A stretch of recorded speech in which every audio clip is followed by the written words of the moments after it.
दोस्तों, किसी को कामयाबी बहुत जल्दी मिल जाती है तो किसी को कामयाबी मिलने में बहुत समय लगता है और किसी को मिलती भी नहीं।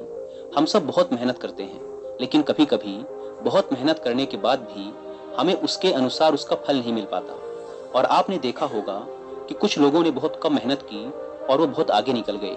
आपने लोगों को कहते भी सुना होगा कि अरे, वो तो पढ़ने में मुझसे धीमा था, फिर भी मुझसे आगे निकल गया। आप बहुत कुछ सोच रहे हैं और करना चाह रहे हैं, लेकिन चीजें आपके अनुसार नहीं हो रही हैं और आप लगातार असफलता का मुंह ही देख रहे हैं और अंत में आप खुद को लाचार और कमजोर पा रहे हैं। कई बार होता है कि हम इतने असफल हो जाते हैं कि फिर हमारा मन टूट जाता है, सारा उत्साह ही खत्म हो जाता है।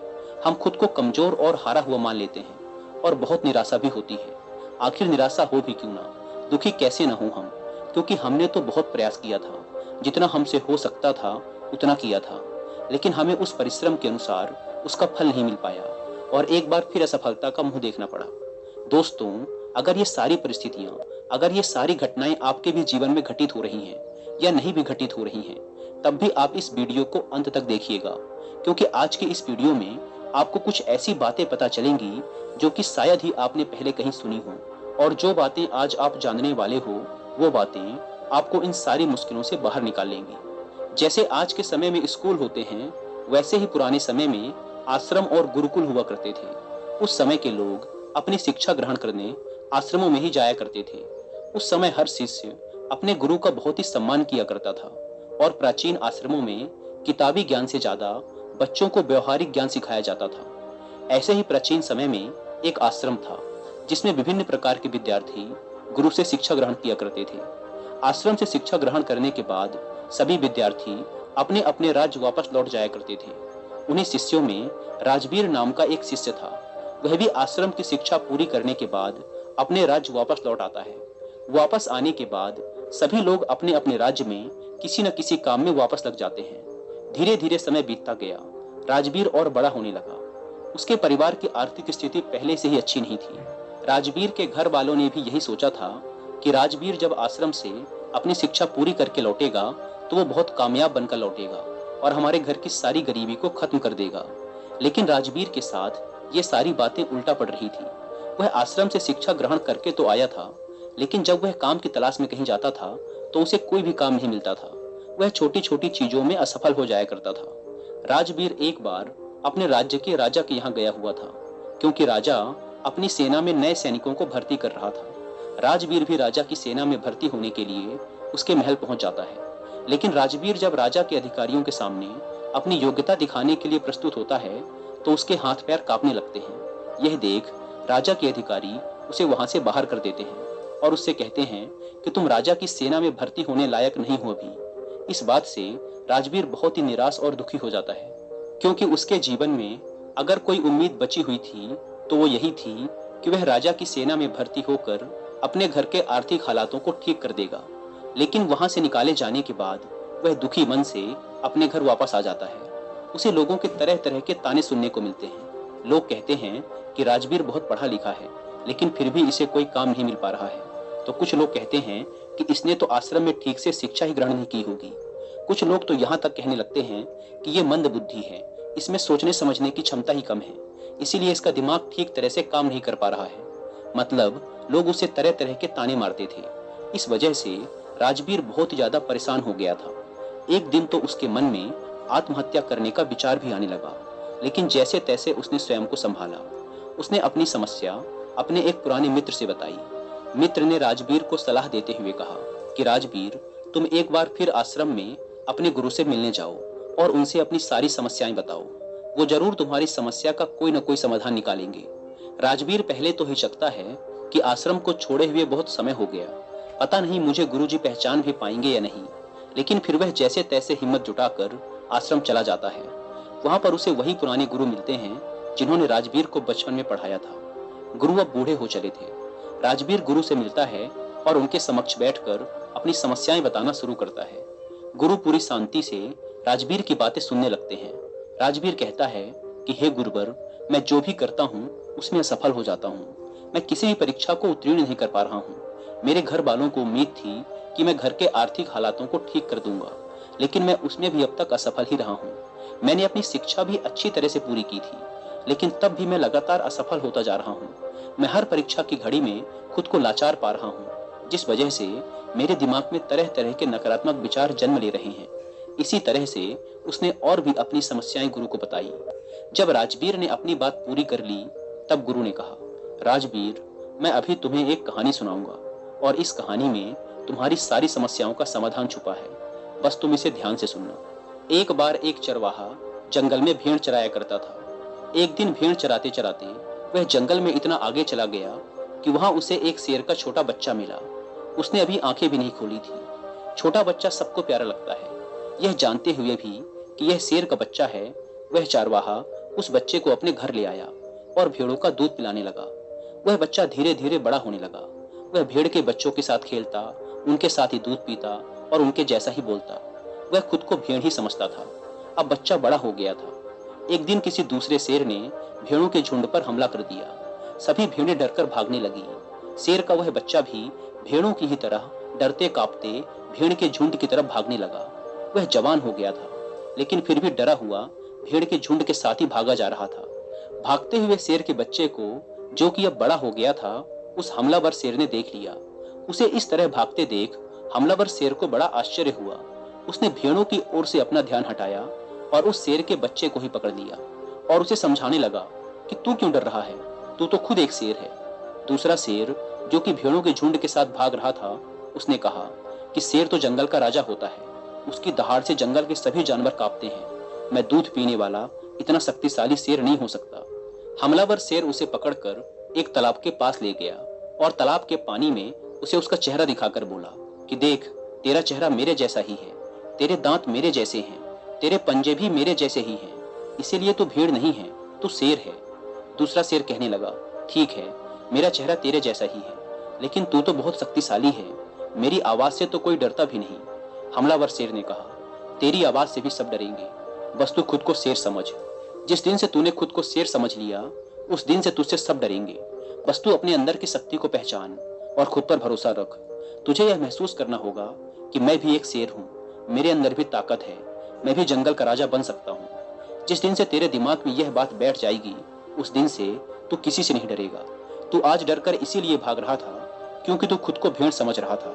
तू जब तक खुद को भेड़ समझता रहेगा, तू भागता रहेगा, क्योंकि बचपन से लेकर आज तक तू खुद को भेड़ ही समझता आ रहा है। तू भेड़ों के बीच रहता है, इसीलिए तूने भी खुद को भेड़ मान लिया है और आज तक तुझे किसी ने शेर कहकर पुकारा भी नहीं, इसीलिए तू भेड़ ही बनकर रह गया। गुरु ने कहा, राजवीर, तुम्हारी जिंदगी में भी यही हो रहा है। तुम्हारे अंदर सारी योग्यताएं हैं, लेकिन तुम भी खुद को भेड़ ही समझ रहे हो।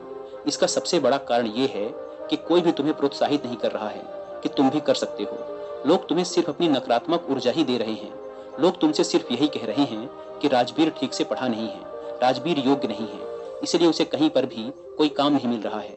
तुम्हारे चाहने वालों ने, आस पड़ोस वालों ने असफलता का डर तुम्हारे दिमाग में भर दिया है। बचपन से ये सभी लोग तुम्हें अयोग्य ही बोल रहे हैं और अयोग्य ही समझ रहे हैं, जिससे तुम्हारी मानसिक दशा भी अयोग्य सी हो गई है। तुम अपने नकारात्मक विश्वासों में कैद हो गए हो। तुम खुद को असफल और हारा हुआ मानने लगे हो, क्योंकि लंबे समय तक जब किसी को अयोग्य और असफल बोला जाएगा तो उसका दिमाग सच में अयोग्य और असफल हो जाएगा। वह खुद को कमजोर और लाचार समझने लगता है, क्योंकि लोगों ने उसे कमजोर और लाचार ही बोला है। इस दुनिया में प्रोत्साहित करने वाले लोग बहुत कम हैं। राजवीर, ज्यादातर लोग बस तुम्हें नकारात्मक ऊर्जाएं ही देंगे। वो तो चाहते हैं कि तुम जिंदगी में सफल ना हो, तुम जिंदगी भर भेड़ ही बने रहो। वे तुम्हारे भेड़ बने रहने पर ही खुश हैं, क्योंकि उन्हें भी डर है कि अगर तुम शेर बन गए तो तुम उन्हें खा जाओगे, क्योंकि शेर से सब डरते हैं। अर्थात उन्हें डर है कि तुम जिंदगी में उनसे आगे निकल जाओगे। अगर अपनी जिंदगी में कोई व्यक्ति बहुत सफल होता है तो सबसे पहले आस पड़ोस के लोगों और रिश्तेदारों को ही दुख तकलीफ होती है। सफल होने के लिए तुम्हें खुद को अंदर से बदलना होगा, खुद के दिमाग पर काम करना होगा, खुद को शेर समझना होगा। जिस दिन तुम खुद को शेर अर्थात योग्य समझने लगे और खुद पर विश्वास करने लगोगे, उस दिन तुम खुद ही सफल हो जाओगे। गुरु ने कहा, राजवीर, अगर किसी बच्चे को बचपन से ही बोला जाएगा कि तू कमजोर है, तू मंद बुद्धि है, तू गधा है, तू जीवन में कुछ भी नहीं कर पाएगा, तू जीवन भर असफल ही रहेगा, तो सच में वो जीवन भर असफल ही रह जाएगा और ये सब बातें उसे भेड़ बना देंगी और वो खुद को भेड़ ही मानने लगेगा। यहाँ भेड़ से मतलब है कि वो खुद को कमजोर और लाचार समझने लगेगा वह मानने लगेगा कि वह जिंदगी में कुछ भी नहीं कर सकता, तो उसके आसपास के लोग उसे खुद कमजोर बना देते हैं। लेकिन किसी बच्चे से बचपन से ही ये बोला जाए कि तू शेर है, तू योग्य है, तू कर सकता है, तेरे अंदर बहुत ताकत है, बहुत हिम्मत है, दुनिया की कोई भी ताकत तुझे सफल होने से नहीं रोक सकती। अगर बचपन से ही ये सब विचार उसके दिमाग में डाल दिए जाएं, तो वास्तव में उसे सफल होने से कोई नहीं रोक सकता, क्योंकि अब उसके दिमाग में यह बैठ चुका है कि वह सफल हो जाएगा। जब किसी के दिमाग में ये सब बातें पूरे विश्वास के साथ बैठ जाती हैं, तो फिर ये ब्रह्मांड खुद उसे सफल बनाता है। बच्चा जब जानने समझने लायक होता है, तो उसके आसपास क्या चल रहा है, लोग क्या बोल रहे हैं, वो ये सब बातें बड़े ध्यान से सुनता है और समझता भी है। गुरु कहते हैं कि अगर उस छोटे बच्चे के अंदर अच्छी सोच, अच्छे विचार भर दिए जाएं और उसके बारे में अच्छा बोला जाए कि तेरे अंदर असीम संभावनाएं हैं, तो जो चाहे कर सकता है, और सभी सकारात्मक विचार उसके अंदर डाल दिए जाएं, तो उसके दिमाग की क्षमता बढ़ने लगती है, उसका डर खत्म होने लगता है और उसके अंदर निर्णय लेने और संघर्ष करने की शक्ति बढ़ने लगती है। और ऐसे सकारात्मक सोच वाले बच्चे आगे चलकर अपनी जिंदगी में जरूर सफल होते हैं। कोई बच्चा कितना भी कमजोर हो, हमें उसे कभी भी गधा या कमजोर नहीं बोलना चाहिए। जब हम किसी बच्चे को कमजोर और लाचार बोलते हैं, तो वो सच में स्वयं को कमजोर और लाचार मानने लग जाता है। वो समझने लगता है कि वो सच में दूसरों से कमजोर है। उसका दिमाग खुद को कमजोर समझने लगता है। उसे लगने लगता है कि वास्तव में वह कुछ भी नहीं कर सकता, क्योंकि बचपन से ही उसके आसपास के लोगों के द्वारा बोला जा रहा है कि तू ये है, तू वो है, तू यह नहीं कर सकता, तू वह नहीं कर सकता। तो ये तमाम विचार बचपन से ही उसके अंदर बैठ जाते हैं, जिसकी वजह से वह ना तो कुछ बड़ा सोच पाता है और ना ही कुछ बड़ा कर पाता है, और जिंदगी भर भेड़ बनकर रह जाता है। लेकिन अगर वहीं पर बचपन से ही उस बच्चे के दिमाग में अच्छे विचार डाले जाएं, अच्छी सोच पैदा की जाए, तो भविष्य में आगे चलकर वह एक सकारात्मक ऊर्जा के साथ आगे बढ़ेगा। और जब कोई व्यक्ति सकारात्मक ऊर्जा के साथ आगे बढ़ता है, तो उसके रास्ते में आने वाली बाधाएं खुद ब खुद दूर होनी शुरू हो जाती हैं। राजवीर, बचपन से तुम्हारे साथ भी यही हो रहा है। बचपन से लोगों ने तुम्हारे दिमाग में यही सब नकारात्मक विचार भर दिए हैं, जिसके परिणाम स्वरूप बड़े होकर भी तुम यही सब सोच रहे हो। तुम बिना डरे सबसे पहले खुद को सकारात्मक ऊर्जाओं से भरो। जब तुम खुद को सकारात्मक ऊर्जाओं से भर लोगे, तब तुम स्वयं ही सफल हो जाओगे। फिर सफलता के द्वार तुम्हारे लिए खुलने लगेंगे। गुरु ने कहा, कहीं भी जाने से और कुछ भी करने से पहले खुद को सकारात्मक विचारों से भरो। तुम्हें असफल और नकारात्मक विचारों की ओर ध्यान ही नहीं देना है। तुम्हें बस खुद को सकारात्मक ऊर्जाओं से भरना है। तुम प्रतिदिन जब सुबह उठो और रात में सोने जाओ, तब स्वयं से कहो और महसूस करो कि मैं भी कर सकता हूँ, मैं हार नहीं मान सकता, क्योंकि मेरे अंदर भी क्षमता है, मेरे अंदर भी योग्यता है। खुद को सकारात्मक ऊर्जाओं और विचारों से लगातार भरते रहो। इसके बाद तुम खुद धीरे धीरे यह महसूस करने लगोगे कि सफलता के द्वार तुम्हारे लिए खुलने लगे हैं। गुरु आगे कहते हैं कि राजवीर, तुम ये काम आज से ही शुरू कर दो। अगर तुम यह काम आज से ही शुरू कर देते हो, तुम्हें बहुत ही जल्द इसका प्रभाव भी देखने को मिलेगा। इतना कहने के बाद गुरु मौन हो गए। राजवीर अपने गुरु का धन्यवाद करते हुए एक सकारात्मक ऊर्जा के साथ अपने घर वापस आ जाता है। 3 महीने के अभ्यास के बाद सबसे पहले वह अपने अंदर के डर को खत्म करता है, खुद को सकारात्मक ऊर्जाओं और विचारों से भरता है। ऐसे ही एक दिन राजा के सैनिक उसके गांव आते हैं और कहते हैं कि राजा की सेना में कुछ नए सैनिकों की जरूरत है।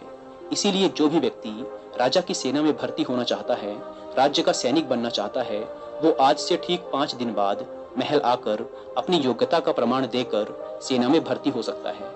ठीक 5 दिन बाद कड़ी मेहनत के बाद अपनी योग्यता का प्रमाण देने राजवीर राजा के महल पहुंच जाता है। राजा के अधिकारी इस बार जब उसे देखते हैं, तो उन्हें राजवीर में एक अलग ही ऊर्जा और उत्साह दिखाई पड़ रहा था। इस बार वह पिछली बार की तरह डरा और घबराया हुआ नहीं था। इस बार राजवीर अपनी सभी परीक्षाओं में पास हो जाता है और राजा की सेना में भर्ती भी हो जाता है।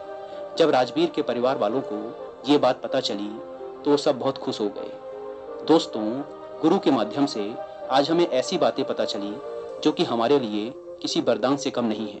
उम्मीद है कि इस वीडियो से आपको बहुत कुछ सीखने को मिला होगा, और वीडियो में यहाँ तक बने रहने के लिए आपका बहुत बहुत धन्यवाद।